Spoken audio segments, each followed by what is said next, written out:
સવાર good morning. અને સવારના પોરમાં જો સવાર નહીં પણ 9-10 વાગી ગયા. જોઈ લઉં 10 વાગી ગયા છે મિત્રો. 10 વાગી ગયા. આપણે સવારે 7 વાગ્યામાં આવ્યું હતું ટ્રેક્ટર તલી વાવવા અને ગુજરાત 3 નંબર તલી વાવી છે. બરાબર છે. જો એટલામાં વાવી 3 વીઘામાં 5 કિલો લઈ બધા અને 4 કિલો 4.5 કિલો એટલી વાવી છે. અને જો કોરવાણ કાઢી નાખ્યું ચાલુ કરી દીધું છે હવે. બરાબર છે. ઠેઠ જોલા સાઈડેથી પાણી આવે છે. જો ગોડાઉન રહ્યું અહીંયાથી દેખાય તમને, ત્યાંથી પાણી આવે છે ઠેઠ આ શેડે. આ શેડો જ આવી ગયો અમારા ખેતરનો. બરાબર છે. અને આજે તુવેર વિશે થોડીક તમને ભલામણ કરતો પાછળ જ છે. જો આમાં તુવેર પાકી ગઈ છે દેખાય તમને. જો દાણા કકડે જા રહ્યા જો. એટલે આમાં ઘણી ઉતારી લીધી તુવેર. પહેલો ફાલ તો આવી ગયો. પહેલો ફાલ આમાં આવી ગયો. અત્યારે જો બીજો ફાલ લાગ્યો છે અને એમાં જો નાની સિંગું છે દેખાય તમને જો છે.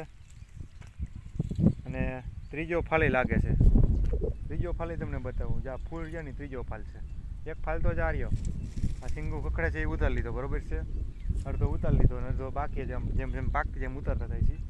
અને આ જે સિંગું પાછી જો બીજી લાગી છે એ બીજો ફાલ છે. અને આમાં બધી લાગત સિંગું આવી જાય ને પાછો એ ત્રીજો ફાલ લાગશે. એટલે તુવેર વાવી ને તો આવી હોવાય જાવી ફાલ આવે જ રાખે, ખૂટે જ નહીં. જ્યાં હુંહારવી એટલી જ્યાં બધી હુંહારવી એવી જ છે. જો માથી એ હતી પીળી તુવેર અને આ લાલ તુવેર છે. જો લાલ ફૂલવાળી છે. ઓલી બાજુ પીળી ફૂલવાળી હતી. અને ઓલી કોટ જો અહીંયા રાયડો વતન વાવ્યો છે. રાયડો નહીં રાય સોરી. એ જો એકલાસ થઈ ગયો છે. અને તુવેરમાં નકરા જો લુરખા લાગી ગયા છે. બીજો ને ત્રીજો ને ફાલ આવા મીંડો છે. જો તમારી નજર અમે લાઈવ તમને બતાવું છું છે મિત્રો. અને સિંગું તમે જુઓ છે લાંબી લાંબી.